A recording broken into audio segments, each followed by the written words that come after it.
Hello, everyone. Recently, there's been a lot of controversy over the top 20 GOATs of MMA.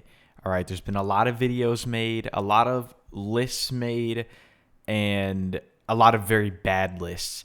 Some people that are making these lists may have some sort of brain parasite going on, something where there's a worm eating holes in their brain and it's causing them to do all kinds of crazy things like put Piotr Jan at number 9 all time. So I'm here to give you my list. All right. And before I get into this, I want to say a couple things. All right. So for this list to make sense, you need to imagine that like we currently live in a world where Joe Rogan does not exist. Like he doesn't like there's no Joe Rogan podcast. There's no extra shitty commentary on every fucking pay-per-view. So you just need to get all of his like retarded ideas that are in your head. You just need to get all of them out of your head. And that's how this list will work. And then, and only then, if you don't have a brain-eating parasite in you, this list will make sense. This list will make a lot of sense to you. All right. So let's get into it here. I've got my honorable mentions. You got Piotr Jan, Dustin Poirier, Conor, Aljo, Matt Hughes. This guy defended the belt 7 times. Cejudo, little Cejudo down here. I got TJ Dillashaw and Woodley. All right. I got all these guys here. Insert your favorite fighter. All right, if your favorite fighter's not, if you think they're not going to make the top 20, just insert your favorite fighter here into the honorable mentions. Just be happy, okay? This is, I would say UFC fans, this is like a bottom tier, like worst fan bases out of anything like that there's fan bases for, between video games and sports and movies. I would say UFC fans, like, these are some of like the worst fans. And I'm proud to be a part of such a shitty community. I love it. I'm here for every minute of it, and I think it's great. I think it's great that everyone can just everyone can just be shitty to each other in the Instagram comments and say really retarded things and cope for steroid use and all that. I love it. It's entertainment. There's nothing like it. All right, so let's get into this. At number 20, I've got Jose Aldo, okay? And I know some of you may not have him in your top 20. Okay, I know he's got a good amount of Plummer era wins, but this guy's also got, a pretty good amount of like modern era wins. He's got wins over like Cub Swanson, Chad Mendez, all these guys. Defended the belt like 7 times. I'm not going to include the WEC wins that I feel like we shouldn't include those. We just shouldn't include them. Not saying they're completely invalid, but we shouldn't include them. But he's got a lot of great wins. He had a long career, and like his winning extended into the modern era. He got wins in the modern era. The only people he lost to are people that are like on this list. He lost like, in his prime, I would say. He lost to like Volk and Max and Conor. There's no real shame in that. He defended the belt a bunch of times. Still like good fighter to this day, like ranked fighter, and he's like damn near 40. Like I feel like that on its own proves that it validates his title reign just a little bit more. Like the fact that he was good into like a old age, especially at like 135 and 145. Like, he was good for a long time and like still did well against ranked opposition in the UFC. So that's why I have him at number 20 here. All right. Some people may have him higher. Some people don't have him on their list at all. But I think he needs to be here. He needs to be here. All right, at number 19, I've got Francis Ngannou, okay? I don't like Ngannou. Ngannou, like, basically might as well did the same shit John Jones did. Held the shit up out of the division. Defended the belt one time and all of a sudden was a diva. Okay. But he beat Stipe. He beat Overeem, JDS. He's got a lot of good, like, wins in that heavyweight run. Like, I feel like he definitely capitalized on a good division, like a strong division at the time, was able to beat a lot of guys, and I feel like we should put him here at number 19. Maybe you could move him into like the 20 plus spot. There's a couple guys you may want to have over him, but I feel like he got some good wins at heavyweight, knocked a lot of guys out, did it in dominant fashion, beat Cyril Gane, kind of a close fight, but yeah, I think number 19 is fair for Ngannou. All right, next, I've got Max Holloway at 18. Obviously, like, I think he obviously was the champion at one point, defended the belt, then went on to have like a successful career after that, very successful career after that.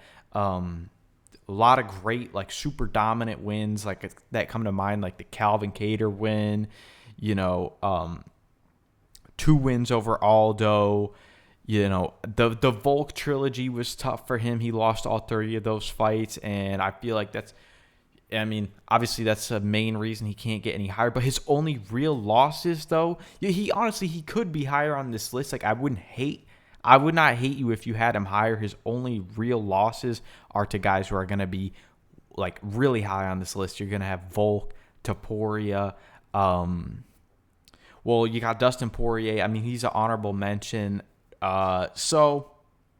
Yeah, based on the Dustin Poirier losses, and we'll see what happens next against old Dustin Poirier. I feel like he can't really move up or down with that fight. Maybe he'd be able to move down. He might be able to move down if he loses that fight, but he probably can't move up on this list based on his next fight coming up here in a week. So we'll see what happens there. But I think this is a good spot. I think you can all agree that Max Holloway can be here. Next, I've got Charles Oliveira. Okay, it's true. Max Holloway has a fluke win over young quitter Oliveira, yes. But Oliveira, his run, very good run. His losses are, he's got losses to Holloway, some guys early in his career. Arman Tsarukyan, that's tough. I mean, you could have put him on the honorable mention. I mean, I don't know. Maybe he's close to that. According to some, he's already fucking top 20. I mean, I feel like that's kind of crazy. But obviously, not real shame in losing to Arman Tsarukyan. He's got wins over Poirier, Gaethje, long win streak. Got the belt in the most, I value being in a stacked division a lot. Like, I feel like if you're in a stacked division, like, that proves a lot. Like, so he got the belt in the toughest division, defended the belt in the toughest division, beat Poirier, beat Gaethje, yeah. Still, I think he can still have, like, he lost to Poirier. I think he can still get a couple more wins. Like, he could be close to retirement. I don't know, but I think he could get a couple more wins and, like, really cement his legacy. I mean, I think his legacy is for the most part cemented, but I think having him here at number 17 is fair. Number 16. Okay, this may be controversial, okay, having Pantoja above Oliveira, but this guy, honestly, flyweight is an underrated ass division. It's a tough division. There's a lot of skilled fighters in there. And this guy, like, lapped his division twice. Like, damn near every fight coming up with this guy is Pantoja versus this guy too, where he already fucking smoked the guy. All right. So, I mean, I feel like this is fair. I feel like it's going to be really hard for him to move anywhere past this, though.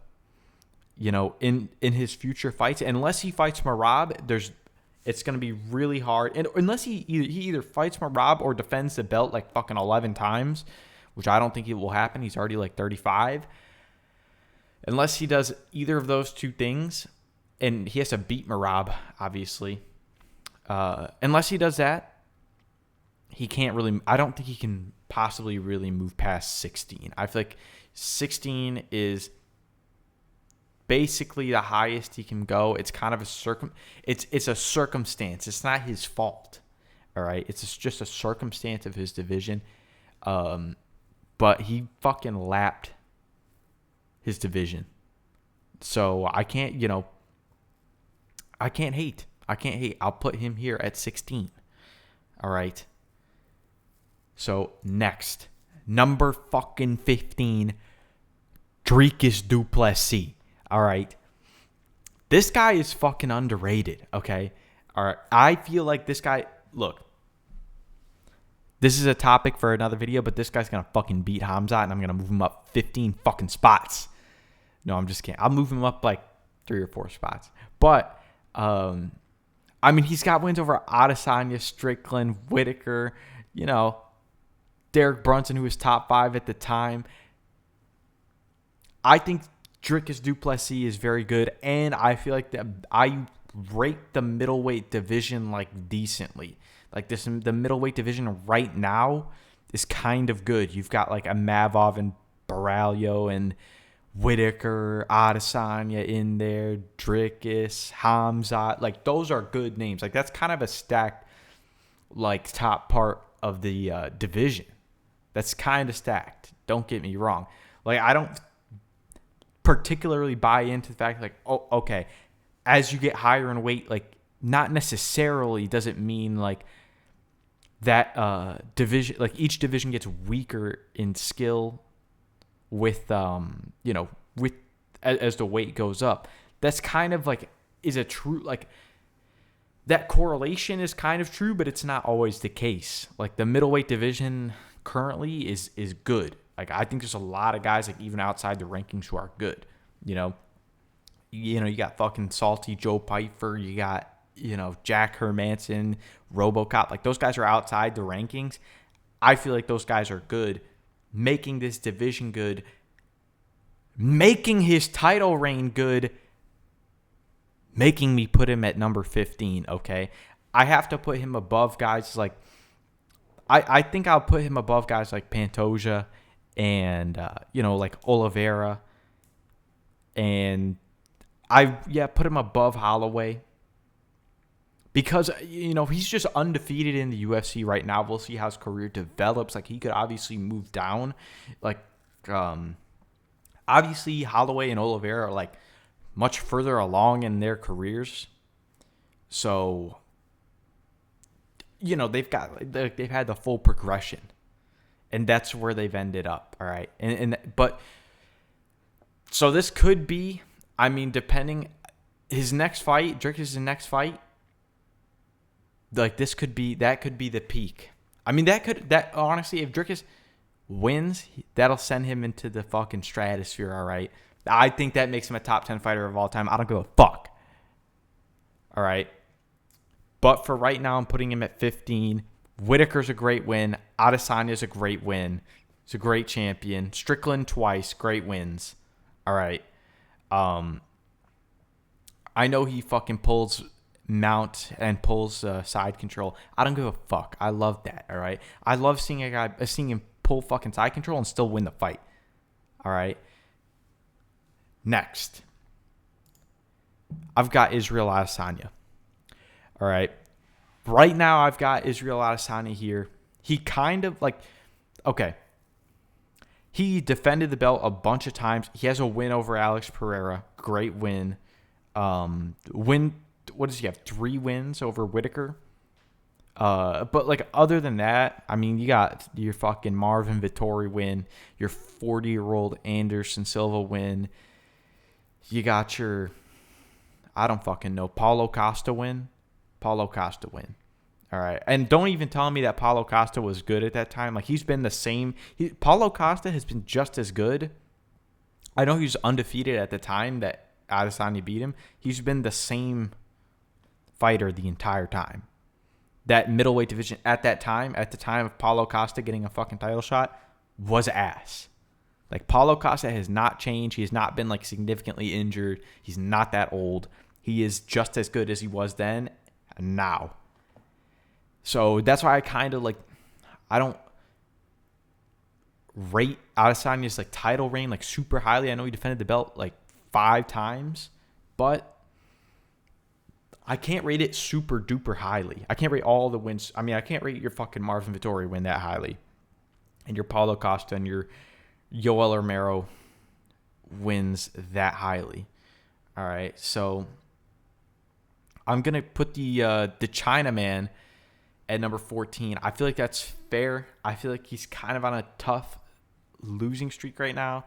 Like, I think he's, like, still good, but he's also had a lot of wear and tear on him throughout the years. I try to hold guys, like, you want to hold them, like, I think for these lists, you want to hold guys sufficiently accountable for, like, whatever losing streak they went on, but you don't want to, like, you want to weigh the prime more than like the shitty parts of their career, if that makes sense. In a math way. All right, you want to weigh those prime years just a little bit more, but you also want to take those shitty years of their career into account, Like Charles Oliveira, I feel like the weight of the shitty time early in his career, that's, like, kind of a low-weighted time. But the years after he became, like, after being champion, I feel like those weigh a little more heavily on his legacy, than the previous ones. So, it's hard. It's like a case-by-case thing. But yes, that's why I have Adesanya at 14. Number 13, I have Alex Pereira. All right. I think you have to put him above Izzy. This guy beat Izzy 3 times, like twice in kickboxing, once in MMA. Took the belt off him. He also got KO'd by Izzy. He beat Jan Blachowicz. He beat Strickland. He beat Yuri twice. Yuri has not lost to anyone in the UFC except for Pereira. So, he beat Yuri twice, beat Jamal Hill. You got a couple other wins in there. You got your Khalil Roundtrees and your, I don't fucking know, Bruno Silva. So you got, he's got a lot of good wins in a short period of time. He did 2-division champ. So I think it's worthy of putting him here. He just did a lot of the stuff that, like, Adesanya couldn't do, like go up, beat Jan Blachowicz, become the light heavyweight champ as well. So I think it's fair to put him above Adesanya. And I think his wins are. I think his wins in the UFC are probably just a little bit. I would say his wins are a little bit better than Adesanya. Like, Adesanya's got those Robert Whittaker wins and, like, the one win over Pereira. Pereira's got a win over him. And he's got the Yuri wins and a Strickland win. So that's why I've got him above Israel Adesanya. Yes. All right. Next. I back. All right. I've got Anderson Silva at 12. Okay. He's got, he's defended the belt like 10 times. He's got the longest winning streak in UFC history. But I have him at fucking 12 because these are all, like, fucking Plummer era wins. All right. I think we need, like, we need to make the rules clear. Like, when does the Plummer era end in the UFC, Because Anderson Silva has, like, a pretty much fucking all Plummer era wins. This guy's got, like, his best win is, like, Chael Sonnen, and Damian Maia is a good win. Chael Sonnen, like, that's a good win.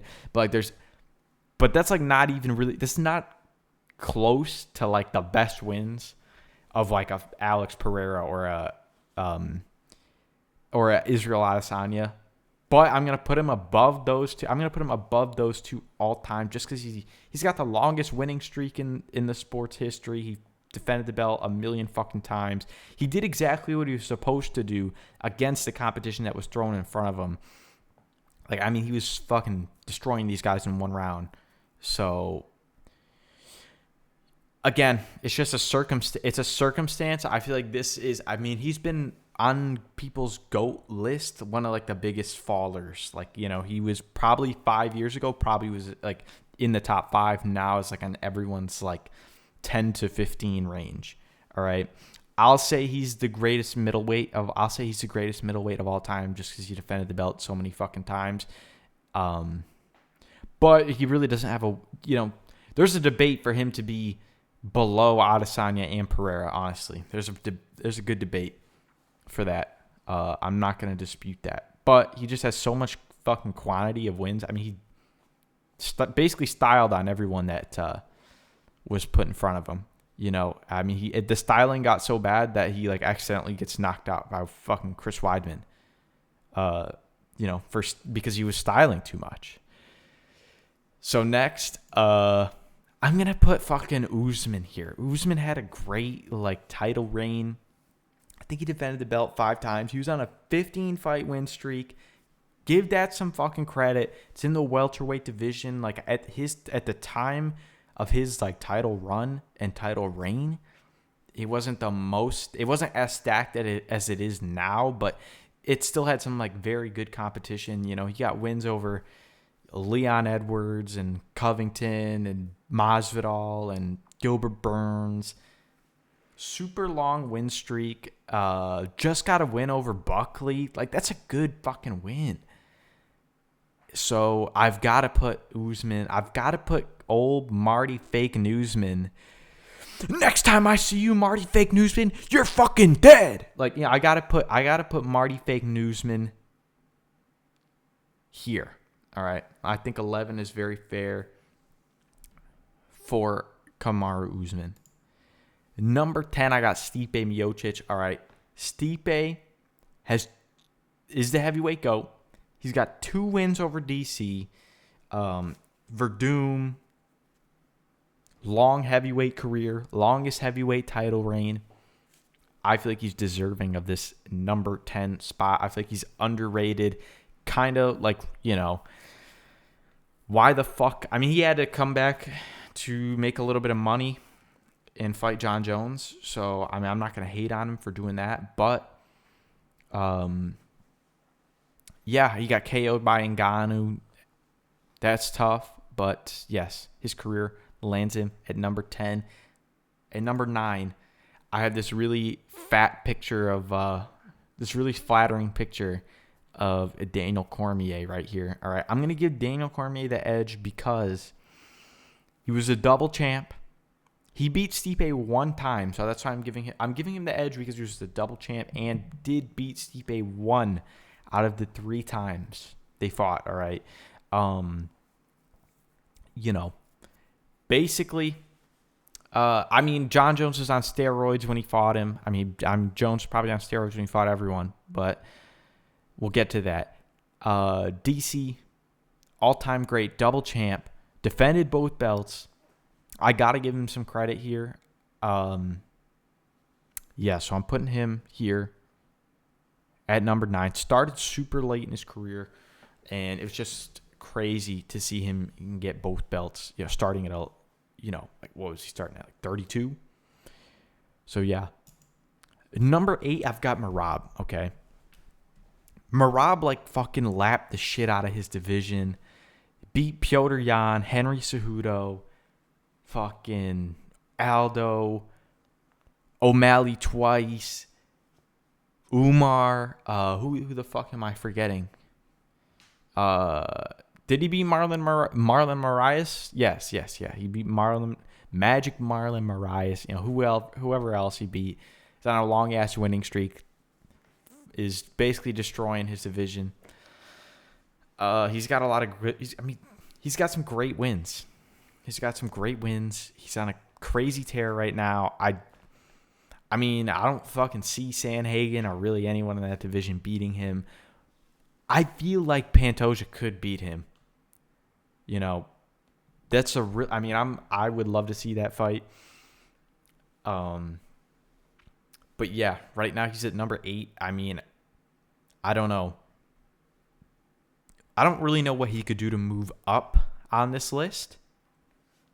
I mean, if he defended the belt like 3 or 4 more times, yeah. I mean, I could see him moving up like a couple spots. But with the current people in his division, I like have a hard time seeing him like he could probably never move up to like a number 5. He probably couldn't move up to number 5. So yeah. I mean, even though he's got a lot of great wins, maybe he could move to number 5, but you probably couldn't get to 4. All right. So let me get to that next. Next, I'm gonna put Khabib. Okay. I feel like Khabib at the time of his retirement, I feel like a lot of people thought this guy was the GOAT, including myself. I was a little more of a casual fan back then, but he's got great wins.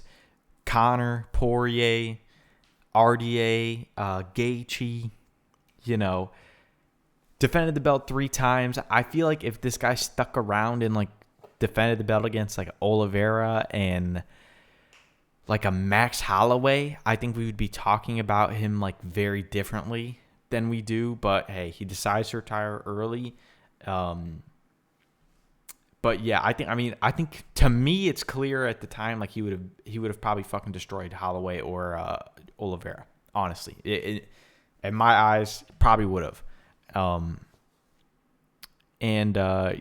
don't. But you know what? It's not fair to rank him based on speculation. This is just based on what he did in his career. Very, very dominant champion. Probably like one of. I mean, you could argue Topuria, maybe more dominant champion. But I would say Khabib probably the most dominant, like the least resistance to his game plan, the most like imposed will during a title reign belongs to Khabib. Next, I have Ilia Topuria. All right, this guy's KOing everyone. The only like knock on him is like he is. I mean, I'm putting him at the number 6 all time, basically based off of his last 3 fights. Like he's not even close to this list prior to his last 3 fights. Now he is number 6 all time. Like, so don't comment like I'm fucking knocking him. I'm not. Like that's not what I'm doing. All right. But in my pound for pound list video, like I explained why I ranked Makhachev over Topuria. Because he did all this. Basically, he did all the shit that Topuria did. He did it first. All right. But 2 division champ, knocking everyone out. Fucking putting guys' lights out. Chin like unchinnable Max Holloway. That's like fucking great. KO'd Volk. KO'd Oliveira. Other than that, his wins are like Josh Emmett and Bryce Mitchell. So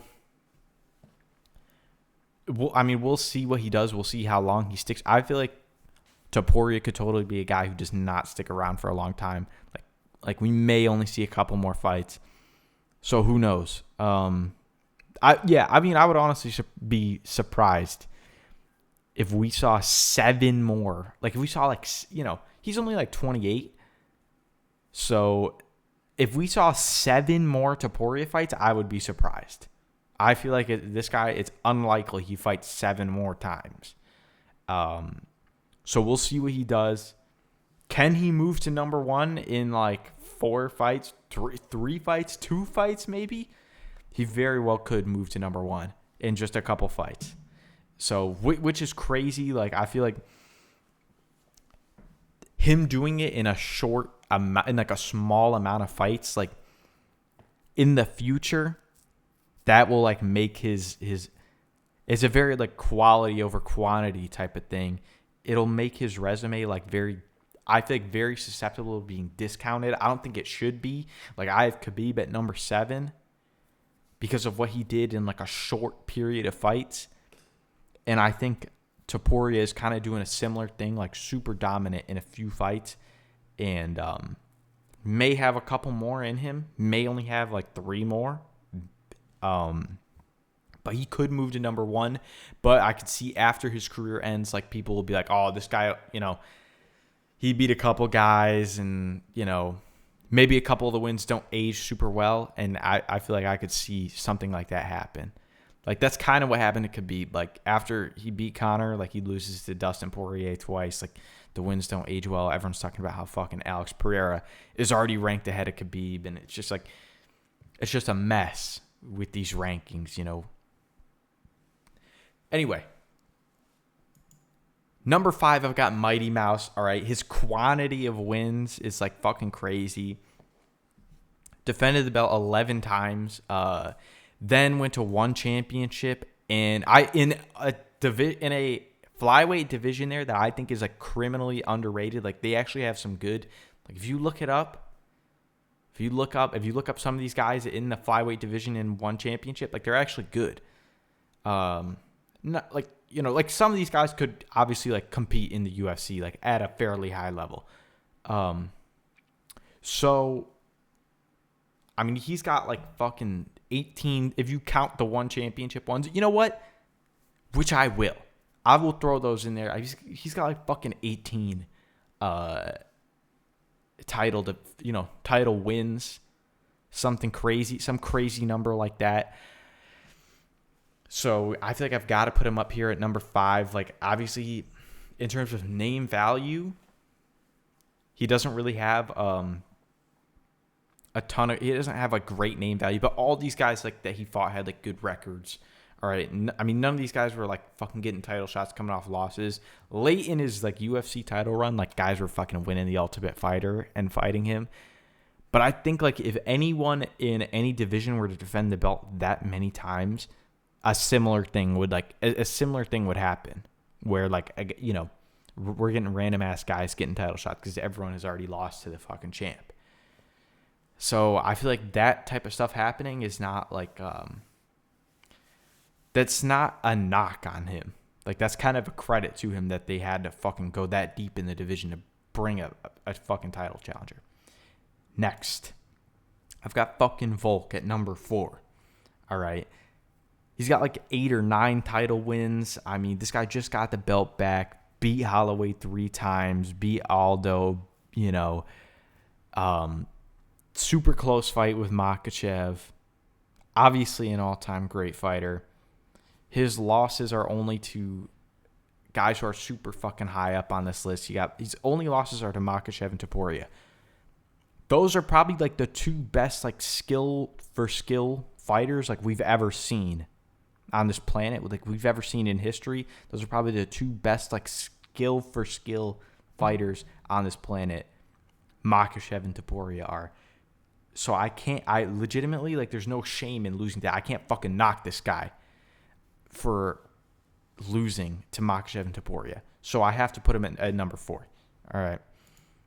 Number 3, I got GSP. GSP, insane, like, quantity of wins, like 10 title defenses, 2-time champ, like, all right. He's got like I have him up here because he's got some like modern era wins. Like, this guy was champ, and this guy was the middleweight champ in like fucking 2017. All right. Won the belt off fucking Bisping randomly and then fucking peaced out. But at the same time, like, I feel like I can't put him any higher than this because he has like a lot of Plummer era wins. You know, you got people are talking about like, oh my, this guy's got wins over fucking Matt Serra. Like, Matt Hughes is a good win, but that guy's got, bro, Matt Hughes, he's honorable mention on this list, but like, bro, he's got entirely Plummer era wins. All right. Entirely Plummer era wins. All right. So you beat the GSP. He beats, like, the master plumber. All right. Like, if you need to get a huge like plumbing job in like an industrial building or something like that, if you got to get a lot of plumbing done, like, this is like the head guy. This is like the foreman of the plumbing project. This is Matt Hughes. Okay. So, yes, I have GSP at number 3. Insane, like, quantity of wins, kind of like Demetrius Johnson. Modern era wins plus Plummer era wins makes me put him at number 3. Yeah. Number 2. I've got John Jones here, all right? He is, you know, in future GOAT lists, all right? In future GOAT lists that people make, I would not mind if, like, we straight up, if everyone was like, look, at the beginning of whatever video they make, I would not mind if everyone was like, hey, John Jones is excluded from this list for popping for steroids too many fucking times. All right. So yes, but for right now, I'm excluding. He cannot be number one. You cannot be number one if you have the most failed fucking PED tests. If you're pissing hot every single fucking time, you know, I mean, we know damn well that John Jones is probably on steroids his entire career. You know, well, I mean, we're sure. You know, one of the DC fights overturned to no contest, like, threatening the fucking USADA lady at his house, like, she's like, I'll fucking kill you if you try to make me piss in a fucking cup, I'll kill you. Like, that's, you know, that's the type of shit this guy's on. I would not mind if this guy was excluded from like all of these lists. Like, he really should get the Barry Bonds treatment. Like, can't make that. Like, I know technically he's already in the fucking UFC Hall of Fame, but I think he should be excluded from all of these fucking lists, you know, going forward in the future. But I'm going to put him here because I don't want to fucking, you know, I don't want to seem like this is rage bait, but that's my opinion. This guy, I mean, he's got good wins. He's got a win over DC, one win over DC, and Glover Teixeira and Gustafsson. And, you know, so you got your Cyril Gane win and your fucking Shogun win and your Lyoto Machida and your Rampage win. Those are good wins. Like, honestly, bro, a lot of those are fucking like Plummer era wins. I'm not going to hate like that much because like those are good guys from the Plummer era, but like these are fucking Plummer era wins. A lot of this guy's wins. You know, he got a title shot like 4 fights into his UFC career. Like, all right, that doesn't happen anymore. Obviously, he kept the title for quite a long time. Went life and death with fucking Dominic Reyes. Lost to Dominic Reyes. I have this guy at number 2 right now for having the natural testosterone of a obese Walmart scooter riding lady. So yeah, that's why I've got him at number 2. And number fucking 1, you know damn well this is the best, like, skill for fucking skill. You know this is the best fighter we've ever fucking seen. Okay? He has 2 wins over Volk. Win over Oliveira. All right? Win over Dustin Poirier. He's got fucking Dan Hooker, Arman Sarukian wins. This guy's got, I mean, look, all right. We know damn well this guy is the best fighter we have ever seen. All right? I feel like you have to put him at number 1. He's got a good amount of quantity. He's a lightweight GOAT, defended the belt at lightweight. And in the most stacked division ever, this guy defended the belt the most times. This guy won the most times. He went on a fucking 15 fight win streak right now.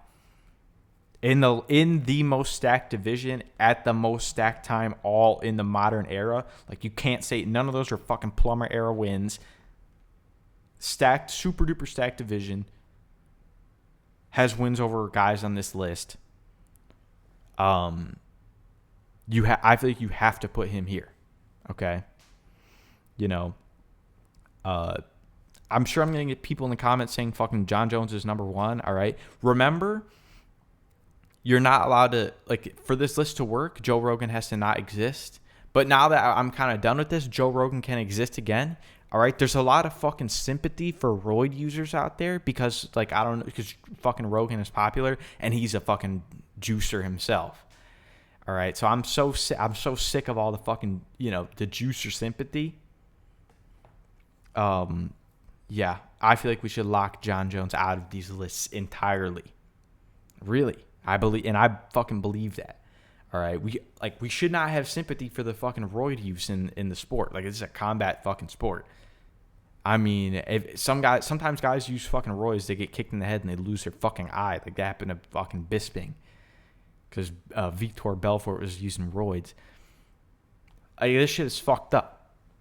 It's fucked up to be using roids in this sport, especially. I feel like we should really. I mean, we should I feel like if people on YouTube did not include John Jones on these lists, I feel like all the other people would eventually, like, fucking Rogan would eventually follow suit. The UFC commentary, like, it would eventually follow suit, and we wouldn't get like ESPN MMA posts on fucking Instagram, talking about, like, you know, John Jones being the fucking GOAT. It's not true. His wins aren't that good. Makhachev has better, like, top wins. Has super long win streak as well. Way tougher division. All in the modern era. This guy deserves to be number one. Anyway, I don't know how long I've been fucking recording for, but I'm sure 40 minutes. 40-minute video. So I'm trying not to make, you know, I don't want to make a fucking hour and a half long video. I really don't like doing those types of things. Like, I don't like making fucking 3-hour videos where I'm like having the worst takes ever. Some other people on YouTube do that, but I'm not going to do that. Anyway, I want to say thank you for all the likes and comments on my previous videos. I've made, I think this is the 9th video I've made. I didn't do this for the performance of the videos. Like, I didn't really care. I'm not doing this for viewership or popularity or anything. I just like to air out my thoughts about this. Like, it's just a sport I'm passionate about. I watch it. I watch every weekend, basically, regardless of if I was making this YouTube channel or not. But I'm, you know, I appreciate the likes and the comments that I got. And yeah, but that'll be it for me today. Let me know what you think in the comments. All right. And yeah, that'll be it for me. Thank you.